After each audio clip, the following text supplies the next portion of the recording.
ওসমান হাদিকে হত্যা চেষ্টার প্রতিবাদে বিভিন্ন স্থানে বিক্ষোভ মিছিল ও সমাবেশ করে বিএনপি সহ কয়েকটি রাজনৈতিক দলের নেতাকর্মীরা।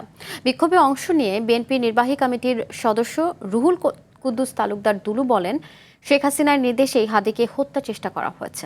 টাঙ্গাইলে প্রচার সম্পাদক সুলতান সালাউদ্দিন টুকু বলেন, নির্বাচন বানচাল করতে একটি মহল ষড়যন্ত্র করছে। প্রতিনিধিদের তথ্যচিত্রে এই বিষয়ে আরও জানাচ্ছেন আব্দুল হামিদ। শুক্রবার দুপুরে ঢাকার বিজয়নগর এলাকায় ইনকলাব মঞ্চের মুখপাত্র ওসমান হাদিকে হত্যা চেষ্টার ঘটনায় বিক্ষোভে ফেটে পড়ে গোটা দেশ। ঘটনার প্রতিবাদ জানিয়ে বিভিন্ন জেলায় বিক্ষোভ করেছে বিএনপি সহ বিভিন্ন দলের নেতাকর্মীরা। টাঙ্গাইলে বিক্ষোভে অংশ নিয়ে বিএনপির প্রচার সম্পাদক সুলতান সালাউদ্দিন টুকু বলেন, নির্বাচন বানচাল করতে ভারতে বসে একটি মহল ষড়যন্ত্র করছে। হাদির উপরে হামলা হয়েছে, যারা গণতন্ত্রকে হত্যা করতে চায়, এই সকল ষড়যন্ত্র রুখে দাঁড়াতে হবে। নাটোরে দলটির নির্বাহী কমিটির সদস্য রুহুল কুদ্দুস তালুকদার দুলু বলেন, শেখ হাসিনার নির্দেশে হাদিকে হত্যা চেষ্টা করা হয়েছে। লালমনিরহাটে নির্বাচনের আগে পরিবেশ সুষ্ঠু রাখতে প্রশাসনের প্রতি আহ্বান জানান দলের সাংগঠনিক সম্পাদক আসাদুল হাবিব দুলু।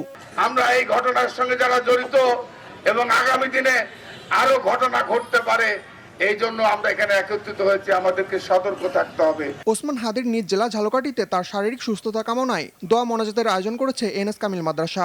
অতি দ্রুত তাদেরকে গ্রেফতার করে শাস্তির মুখোমুখি করার জন্য, দাঁড় করার জন্য আমি অনুরোধ জানাচ্ছি।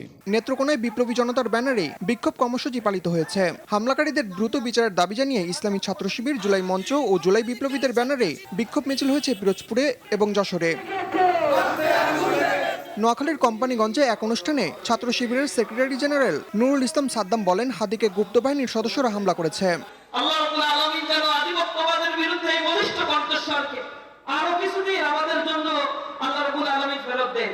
এছাড়া ওসমান হাদিকে হত্যা চেষ্টার প্রতিবাদে বিএনপির ডাকা বিক্ষোভ মিছিল ও প্রতিবাদ সমাবেশ হয়েছে ফরিদপুর, ময়মনসিংহ, কিশোরগঞ্জ, গাজীপুর, সিরাজগঞ্জ, পটুয়াখালী, বরিশাল, বরগুনা, সুনামগঞ্জ, রাঙামাটি, বগুড়া, গোপালগঞ্জ, বাগেরহাট, কুমিল্লা, কুড়িগ্রাম, নওগাঁ, দিনাজপুরের হিলি, ঢাকার ধামরাই এবং যশোরের বেনাপোলে।